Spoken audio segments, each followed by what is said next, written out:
Saudações, galera, tudo bem? Meu nome é Rogério Joaquim, sejam todos bem-vindos.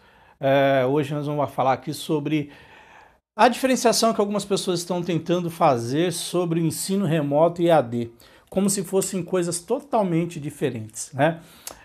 O acrônimo EAD quer dizer ensino à distância. Então, qualquer forma de ensino em que o professor e o aluno não estejam no mesmo ambiente físico é considerado EAD, é ensino à distância. Tudo que você fizer à distância, que você não estiver presencialmente com o aluno, será um ensino à distância. Beleza? Segundo o EAD não é novidade. Segundo a pesquisadora Vani Moreira Kensky, o EAD já existe no Brasil desde 1920, quando existia programas de rádio, ensino por correspondência, depois surgiram alguns projetos de televisão, como o ensino de televisão com o telecurso primeiro e segundo graus, por exemplo.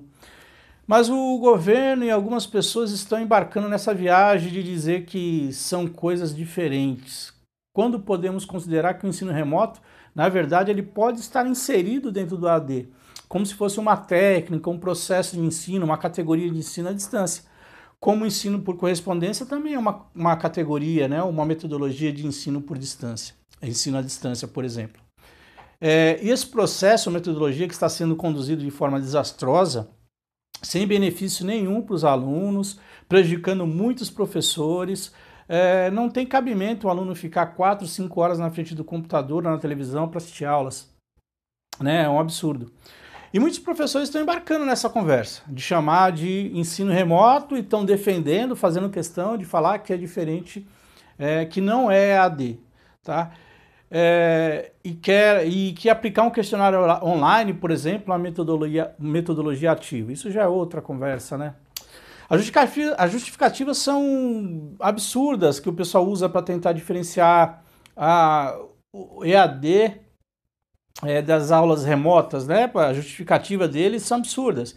Dizem que as aulas EAD são produzidas por equipes especializadas e as aulas remotas pelos professores. Como se os professores não fossem capazes de elaborar uma aula, né? Não fosse especialista. Ou o professor que montou uma aula de matemática, por exemplo, não é um especialista na matéria. Né? Dizem também que a aula remota é uma modalidade provisória, ainda bem que é provisória, né? E EAD é uma modalidade definida. Que absurdo! Qual é a relação do período de ser provisória ou não com a distinção da modalidade? Né? E quem garante que é provisória? É provisória até quando? Então, gente, a gente tem que pensar muito nesses termos aí. Dizem que a remota acontece nos horários da aula. Acontece para ter a justificativa, galera, de que não houve prejuízo em relação à carga horária e aos conteúdos. É um dos 3 itens que eu vou falar aí para você. Né? Por qual motivo que eles querem vender a ideia de que as coisas são distintas, são coisas diferentes? Primeiro, querem se eximir de qualquer processo na justiça pelo fato de a AD ser uma modalidade que não está prevista para ser aplicada na educação básica. Né? Existe até uma possibilidade de você aplicar uma pequena porcentagem de ensino à distância no ensino médio, mas do ensino médio para baixo, isso não está na Constituição, não está em lugar nenhum. Tá? Então, essa é uma das tentativas deles se eximirem, né? Eles falam que não é EAD para depois, na frente, lá, se um futuro processo, alguma coisa, eles vão falar, não, mas não era EAD, é aula ensino remoto. Empresas e governo.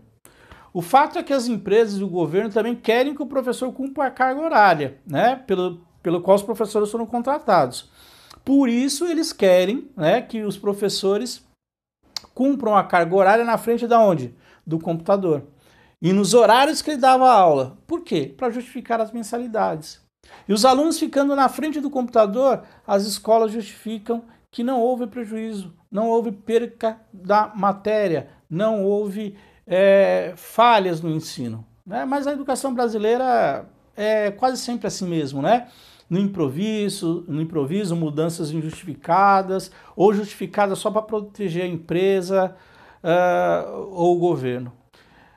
Eu acho que as alternativas são válidas e não tínhamos outras opções, né? Talvez a condução desse processo poderia ser diferente, tempo, mas assim, começar a querer criar uma nova modalidade de ensino para justificar os erros e até conseguir benefícios futuros, não é justo, né? Talvez com essa modalidade aí que vocês estão querendo criar e alguns professores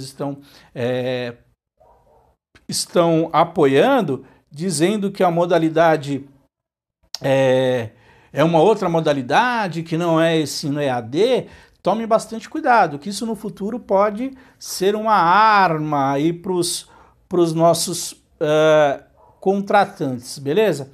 Então, bastante cuidado. Então a gente está improvisando, eu sei que não tinha muito o que fazer, mas não pode querer criar uma nova modalidade.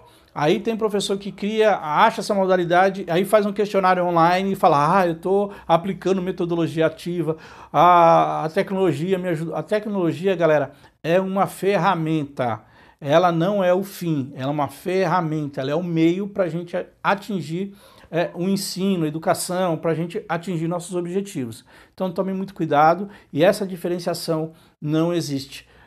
Aulas remotas são aulas EAD.